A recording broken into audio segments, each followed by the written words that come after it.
நீங்கள் பார்த்துட்ருக்க வண்டி வந்து ரெனால்ட் ட்ரைபரு RXL மாடல் வந்து 2020 சிங்கிள் ஓனரு, கிலோமீட்டர் 26 ஓடி இருக்குது.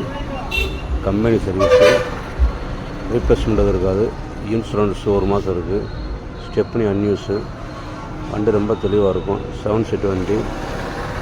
வண்டியை பாருங்கள், 4 டயர் ஒரு 60% இருக்கும். வண்டி மிக ரொம்ப தெளிவாக இருக்கும். கேட்குற விலை வந்து 6.25 கேட்குது. நேரம் வாங்க, ஒரு சின்ன வித்தியாசத்தில் கொடுக்கலாம்.